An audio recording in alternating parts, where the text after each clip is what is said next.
Assalamualaikum warahmatullahi wabarakatuh. Perkenalkan, nama saya Dewi Marcelina Citra Yudiana. Pada kesempatan ini saya akan memberikan penjelasan mengenai membenahi pendidikan Indonesia yang bermasalah akibat pandemi COVID-19. Sistem pendidikan yang baik adalah sistem pendidikan yang mengikuti situasi di mana pendidikan itu berlangsung. Ketika pandemi COVID-19 muncul, Indonesia secara mendadak harus mengubah segala kegiatan pendidikan menjadi daring. Harus menyesuaikan dengan pandemi COVID-19. Hal ini menimbulkan berbagai macam masalah terkait pendidikan. Masalah-masalah yang muncul akibat COVID-19 antara lain dalam bidang pendidikan antara lain menurunnya kualitas peserta didik, kurangnya fokus ketika pembelajaran berlangsung, mudahnya berbuat kecurangan. Hal ini tentu saja diakibatkan karena peserta didik tidak diawasi secara langsung, sehingga mereka dengan mudah untuk googling, dengan mudah untuk meninggalkan kelas, hanya seakan-akan hadir di Google Meet. Sedangkan mereka bermain handphone, nonton film, dan lain sebagainya. Kemudian kendala perangkat, sinyal, dan lingkungan rumah. Sementara masalah bagi pendidik menjadi asal dalam mengajar. Karena itu tadi tidak mengajar secara tatap langsung, secara bertemu langsung. Tidak dapat memperhatikan peserta didiknya. Menurunnya keakuratan hasil belajar karena tadi mudahnya berbuat kecurangan, kemudian juga tidak efektif ketika di dalam kelas, sehingga siswa yang tidak memperhatikan di kelas pun dapat dengan mudah googling. Ini membuat keakuratan hasil belajar menjadi turun. Dan sama ya, keterbatasan perangkat, sinyal, dan lingkungan rumah. Karena tidak semua orang memiliki lingkungan rumah yang memadai gitu. Banyak juga kan orang-orang yang dalam satu rumah itu orangnya banyak gitu. Jadi mungkin berisik, mungkin sinyalnya dibagi-bagi, sinyal wifi-nya dibagi banyak orang, seperti itu. Nah, hal-hal ini dapat menimbulkan dampak yang lebih berbahaya lagi, yaitu menurunnya kualitas sumber daya manusia di masa depan, sehingga semakin sulit seseorang mencari pekerjaan karena hasil belajar dengan skill dan pengetahuan yang dimiliki itu tidak sesuai, dan itu juga akan menimbulkan trust issue bagi para penyedia pekerjaan terhadap lembaga-lembaga pendidikan di Indonesia. Nah, saat ini masyarakat Indonesia mulai merasa sepertinya pandemi COVID-19 akan berakhir, mulai kelihatan akhirnya. Masalah-masalah tadi yang disebutkan dalam pendidikan itulah yang harusnya menjadi fokus utama pemerintah, karena pendidikan merupakan salah satu pilar utama dalam kemajuan suatu bangsa.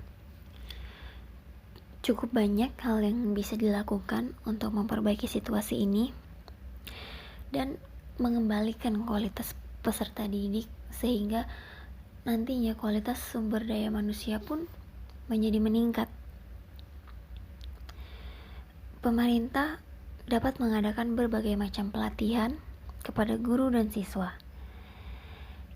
Hal ini guna meningkatkan dan memastikan pengetahuan mereka untuk guru selama mengajar dan untuk siswa ketika mereka lulus dari sekolah. Kemudian mengadakan ujian kompetensi praktik dan tertulis sebagai bukti hasil dari pembelajaran.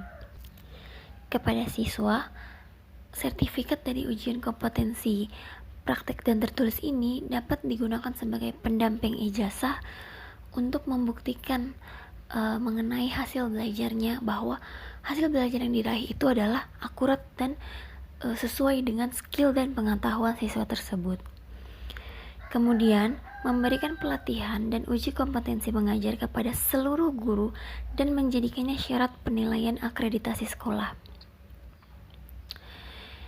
Ketika hal ini dijadikan syarat penilaian akreditasi sekolah, terutama jika ini menjadi syarat utama, tentu setiap sekolah, setiap lembaga pendidikan akan memaksa seluruh guru yang ada di sekolah tersebut untuk mengikuti uji kompetensi dan pelatihan-pelatihan terkait, sehingga diharapkan seluruh sekolah dan seluruh lembaga pendidikan memiliki guru-guru yang bersertifikat, guru-guru yang berkompeten, yang benar-benar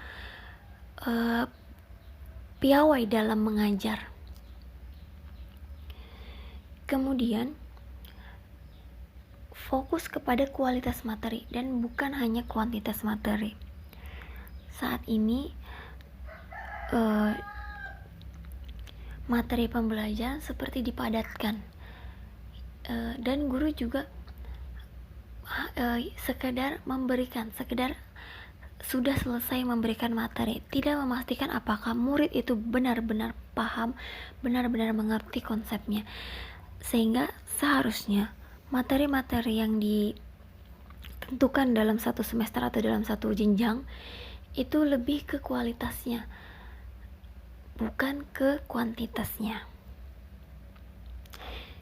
Kemudian memperketat syarat dan pendistribusian beasiswa. Kenapa ini dilakukan? Karena ketika seseorang membayar untuk suatu hal, tentu dia akan mengharapkan apa yang dibayarkannya itu menjadi worth it gitu. Sehingga ketika lebih sulit untuk mendapat beasiswa dan lebih banyak orang yang membayar, orang-orang yang menengah ke atas membayar, hal ini membuat mereka lebih menghargai pendidikan itu sendiri.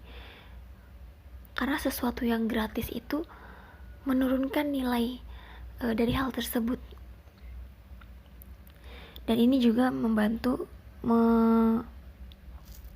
memastikan dana APBN terpakai dengan baik dan semestinya sesuai dengan tujuan dari beasiswa tersebut. Kemudian membentuk metode pembelajaran yang memahami konsep, bukan hanya mengutip. Itu dia, dengan tidak memperpadat materi dan memfokuskan kepada kualitas, para guru bisa membentuk metode-metode pembelajaran di mana siswa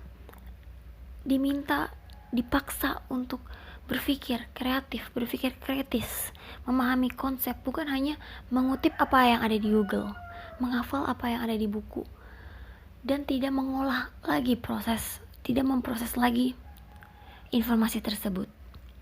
Sehingga ketika ujian atau ketika sedang terjun ke dalam masalah yang sebenarnya, siswa dapat memberikan definisi dan penjelasan sendiri atas pemahamannya. Kemudian juga karena dia memahami konsep, dia dapat mengembangkan pengetahuannya. Kemudian siswa juga diberikan pemahaman, doktrin, pengertian bahwa pendidikan itu penting untuk dirinya sendiri yang paling utama. Sehingga kalau perlu sedari dini, sejak pendidikan usia dini, sehingga para peserta didik ketika mengerjakan tugas, ketika belajar, ketika proses mengajar dan belajar berlangsung, mereka akan belajar dan mengerjakan tugas dengan kesadaran dan sungguh-sungguh, bukan hanya karena agar tidak dihukum, hanya sekedar udah selesai tugasnya. Tidak, tapi dia bersungguh-sungguh mengerjakan dengan sebaik-baiknya. Untuk membenahi sistem pendidikan yang bermasalah akibat pandemi COVID-19 yang telah berlangsung kurang lebih 2 tahun ini, tentu saja membutuhkan kerjasama antara masyarakat dan pemerintah. Untuk pemerintah, Jika anggaran dana APBN dapat diatur sedemikian rupa secara efektif dan memfokuskan ke bidang pendidikan, maka Indonesia akan sangat mudah berkembang menjadi negara maju.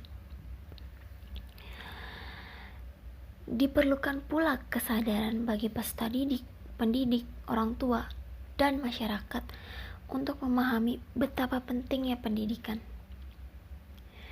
dan juga betapa pentingnya profesi guru demi keberhasilan pendidikan di Indonesia. Baik, itu saja yang dapat saya jabarkan, yang dapat saya jelaskan. Kurang lebihnya saya mohon maaf. Insya Allah jika ada kesempatan kita dapat membahas mengenai apa yang belum saya jelaskan dengan benar, apa yang belum saya jelaskan dengan baik ketika proses pembelajaran sinkron berlangsung bersama Bapak Rian Arthur. Kurang lebihnya mohon maaf. Assalamualaikum warahmatullahi wabarakatuh. Terima kasih.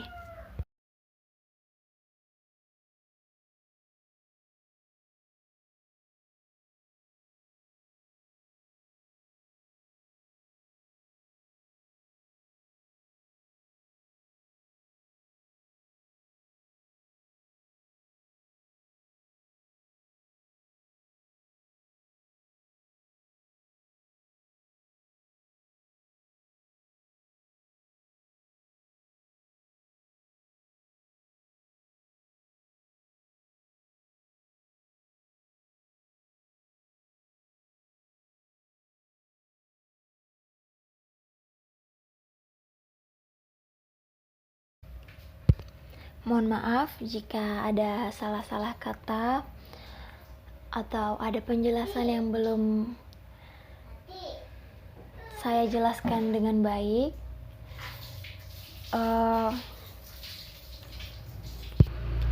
Insya Allah kita akan dapat membahas kembali di pertemuan bersama Pak Rian Arthur. Terima kasih. Assalamualaikum warahmatullahi wabarakatuh.